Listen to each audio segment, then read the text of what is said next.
Who talk say God no day? If you talk say God no day and what do they call it? And you say that what we are doing is child's play. It pains me most that most people will come out and begin to tell us that hey, Simon Ekpa is not doing anything. Simon Ekpa is working for Nigerian government. Simon Ekpa is doing this. Simon Ekpa is doing that.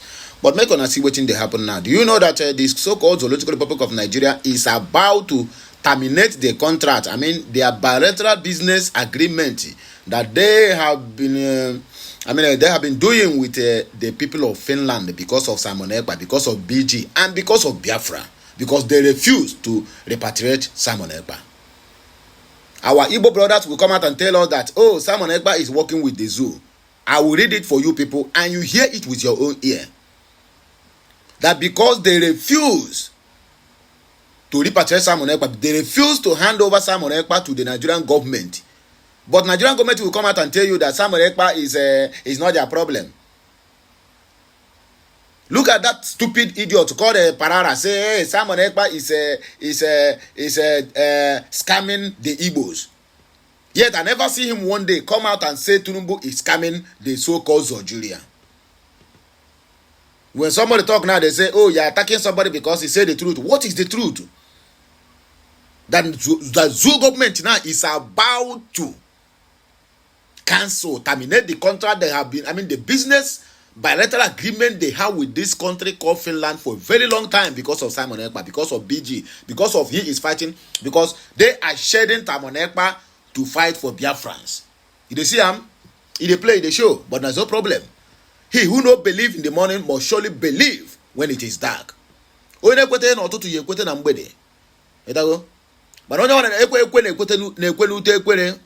Igbo dialect. Let's watch and see. Let us keep watching to know the end of it all. If you say that Simon Ekpa is working for the Nigerian government, then watch what will happen before the end of this year, that zoo government is going to terminate the contract. But that is notwithstanding, the Finland government will stand tall to gain from all the natural resources we have in our land more than they are gaining from the zoo. I beg, let us move to the reason why we are here this morning. Happy New Day, happy Saturday. I wish everybody the good one. It shall be well with all of us. This is weekend. May the God Almighty have mercy upon our lives. Today is 24th day in the month of August in the year of 2024, and today is Saturday. Here are other headlines. They are there making noise. Well, I know they finish. Oti and the Carlo controversy. Uzokwe Ndubisi knocks Labour Party over double standards.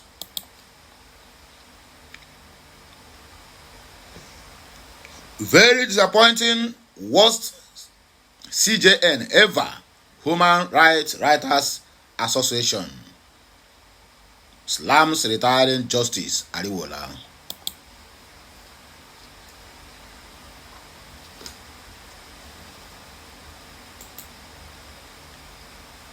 Call on Oti to join APC. Attack on Carlo needless. Ohaneze, you too. Warns the people who are attacking this deal. I don't know where they stand, but let us read in between the lines. Nigeria has concluded plans to sever ties with Finland, Simon Ekpa claims. In case you don't know what sever means, it means they want to terminate the contract they have with Finland because of Simon Ekpa. The Simon Ekpa-led Biafran Republic government in exile has alleged that the Nigerian government has concluded plans to sever diplomatic ties with the government of Finland. Ekpa made the claims in a statement on his official X handle on Thursday. His claim is coming a few days after the Finnish government spoke on legal proceedings involving Simon Ekpa. Finland's Minister for Foreign Affairs, Elina Valtonen, who spoke after a meeting between Nigeria's Minister of Foreign Affairs, Ambassador Tuga Yusufu, and the Foreign Minister of Sweden, Finland, Ireland, as well as representatives from Norway and Denmark, said Ekpa's case was being handled through Finland's judicial system, which operates strictly by the rule of law. Underline that word, by the rule of law. Unlike other countries, the Nigerian government has been pushing attempts aimed at extraditing Ekpa to the country. Yet they said Ekpa is not their problem. Or if I may ask, is there Ekpa is the one that is causing or killed the emir of Sokoto? Reacting to the development, the Biafran agitator, who is based in Finland, said the latest move comes amid several failed attempts to seek his extradition. The Nigerian governments have run out of options and ideas that they have concluded to close the finest embassy in Abuja and cut ties with Finland. Finland will have a better future with the emerging state of Biafra than whatever the Nigerian state can offer. Norway closed their embassies in Nigeria long ago. Their embassy is now in Ghana, and they lose nothing but the burden of certain fake and forged documents relieved, he claimed. Ekpa recently alleged of a fifth attempt to assassinate him in Finland, and it is not a joke. We dey play, it dey show.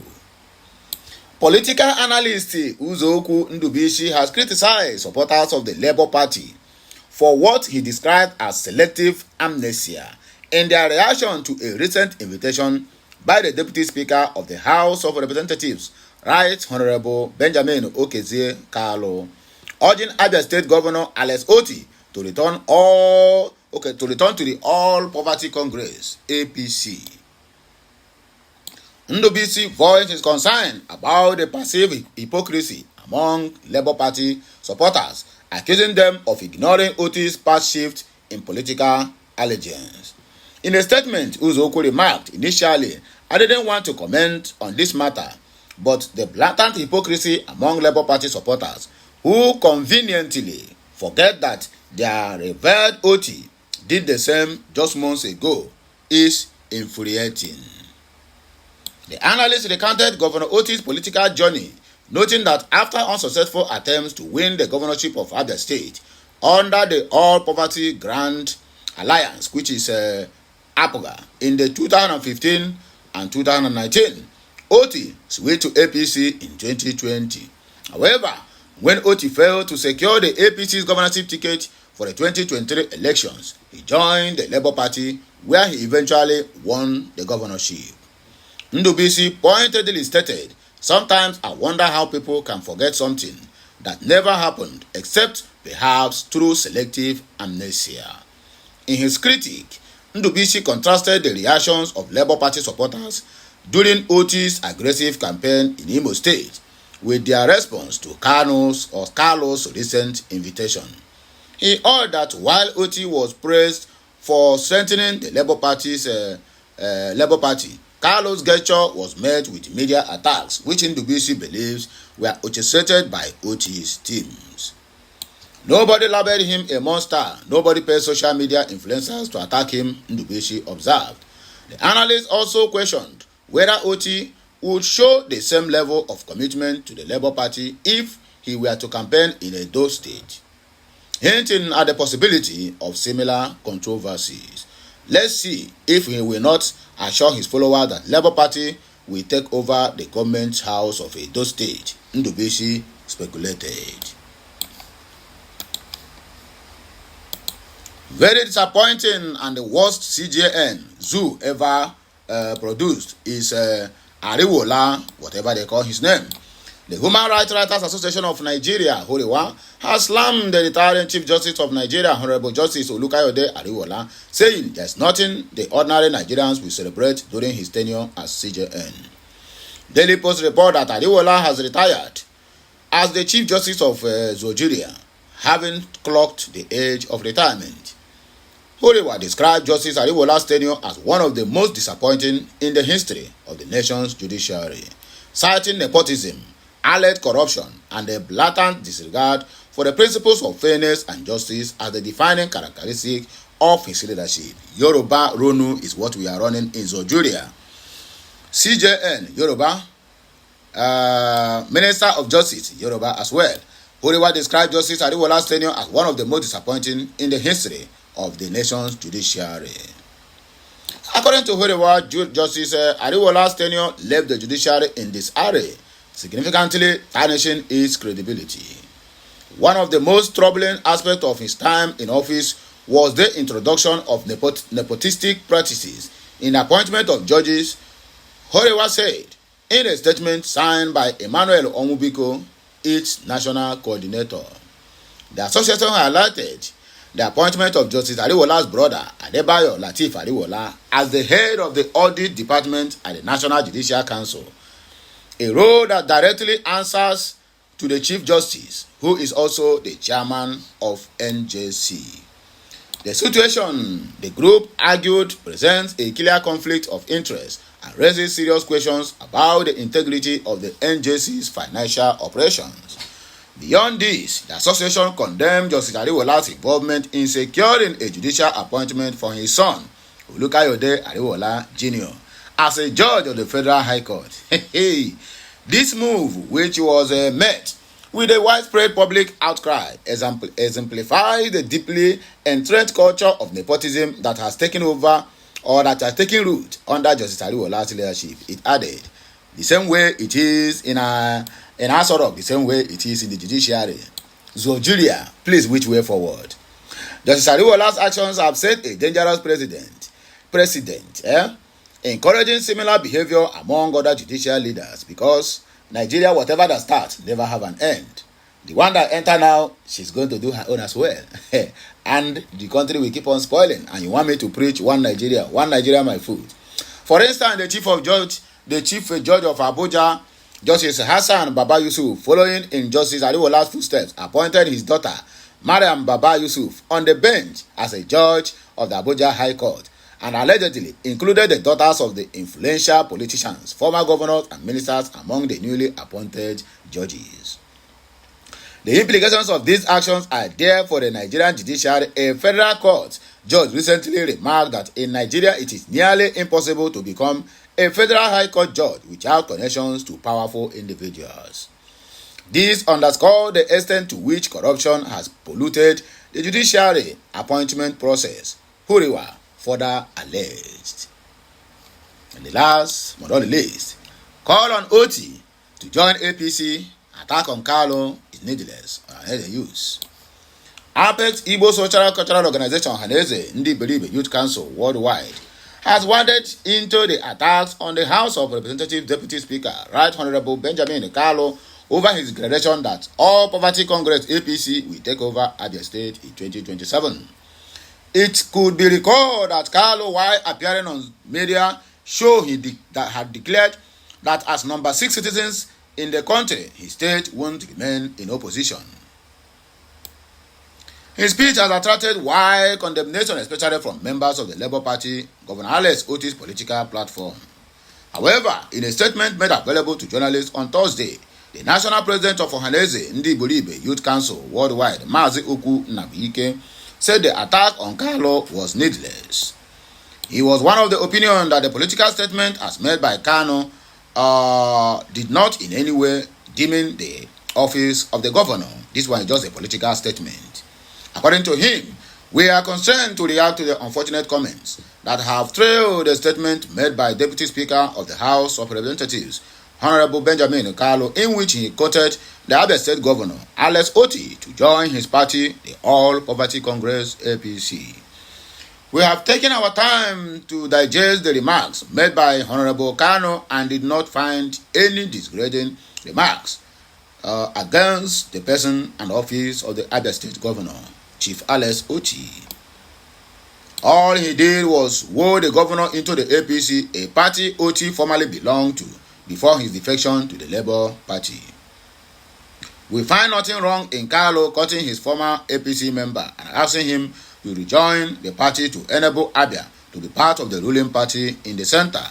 What he said is not in any way different from what any other high-ranking members of the ruling party will say. He said quite clearly in his remarks that Governor Oti is his friend and that they speak almost on a daily basis. So why the much ado about nothing? Why the fuse over a harmless piece of advice from Carlo to his friend Oti? Is Governor Oti the first and the only governor he has invited to APC? Throughout the second term of Governor Okezie Ikpeazu of Abia State, who was under the PDP, Honorable Benjamin, on his weekly Benkalo mandate radio program, openly invited the then governor to join APC. In return, the then governor Ikpeazu invited him back to the PDP. He started with, without anyone resorting to his statement-sponsored media war over a simple invitation. Listen, Nabuike, it seems like your head is not correct. What Okezie Ikpeazu did, let me quickly correct this impression, is never invitation, but a threat that this will be the last time that the Labour Party will govern the state he is number 6 in. That it will never happen in 2027. That means he have an interior motive. Invitation is different from threat. This one comes with a threat, and you are there making some unguided statement. It is left for Oti to either heed his advice and join APC, or to remain in the Labour Party and seek a renewal of his mandate in 2027. Oku reiterated his call on Ndibo to respect leadership and detach from the age-long belief that Ndibo have no king. A man working for the peace in the southeast should be honored, not maligned. A man who fought for us to get the Southeast Developmental Commission to fulfill the 3 R's promise of over 54 years should be valued. Rubbish upon rubbish. I don't think that's anyway. Let me complete it for reading's sake.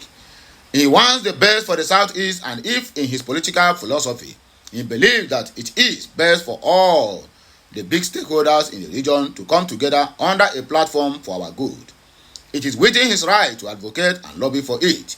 Then tell me, the APC that have taken over Imo State, how is it? Youths are being killed and kidnapped on daily basis by hopeless Uzodinjo. As it stands today, Right Honorable Benjamin Kanu is the highest ranking Igbo personality in the Fulani government of Nigeria and has earned all our respect, and we will do anything to preserve him with all amount of dignity and honor.